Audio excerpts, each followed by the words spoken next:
আমি চাইবো যে মেয়েটাকে আপনারা সবাই একটু সহযোগিতা করেন, যেহেতু খুবই অসহায়, তাদের বাড়িঘর পরিবেশও খুবই খারাপ এবং গেলামোড়া থেকে নয়নপুর যাওয়ার প্রথম যে বাড়িটা আপনারা অনেকেই রাস্তা দিয়ে যাওয়ার সময় দেখবেন যে ছোট্ট একটা টিনের ঘর, এই বাড়িটাই ওদের।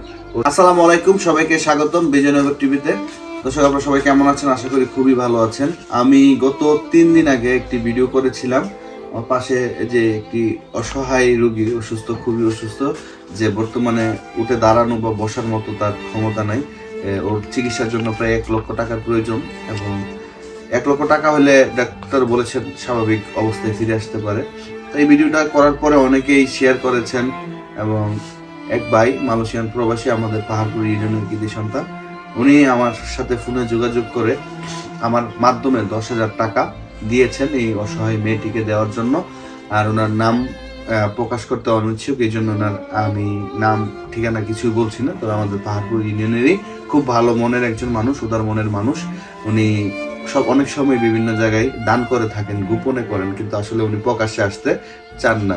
তো অনেকেই আমার সাথে আরো যোগাযোগ করছেন। তবে আমি চাইবো যে মেয়েটাকে আপনারা সবাই একটু সহযোগিতা করেন, যেহেতু খুবই অসহায়, তাদের বাড়িঘর পরিবেশও খুবই খারাপ এবং গেলামোড়া থেকে নয়নপুর যাওয়ার প্রথম যে বাড়িটা আপনারা অনেকেই রাস্তা দিয়ে যাওয়ার সময় দেখবেন যে ছোট্ট একটা টিনের ঘর, এই বাড়িটাই ওদের। ওর স্বামীর অবস্থাও, আর্থিক অবস্থা খুবই দুর্বল। মেয়েটার যতটুকু পেরেছে ওরা চিকিৎসা করছে। চিকিৎসা তো অনেক ব্যয়বহুল খরচ, আপনারা জানেন। আসলে এটা সবার পক্ষে করা সম্ভব হয় না।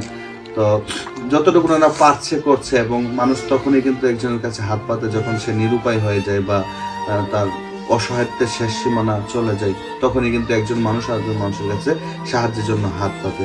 তো ভাই আমাকে 10,000 টাকা দিয়েছেন এবং আমি টাকাটা নিয়ে এসেছি, এখন ওনাদের হাতে বুঝিয়ে দেবো। আর এই যে আমার এই বাচ্চাটা দেখছেন আমার কাছে, এই বাচ্চাটা হচ্ছে এই মেয়েটির, আর একটি সন্তান, তার ছেলে সন্তান।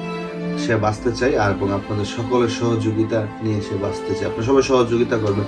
1 লাখ টাকা আসলে কোনো না, এমন লোক আছেন যে 1 লাখ টাকায় দান করে ফেলেন। আমরা বিভিন্ন মধ্যে লক্ষ লক্ষ টাকা নষ্ট করছি, বিভিন্ন অর্জিত অনেক লক্ষ লক্ষ টাকা নষ্ট করছি।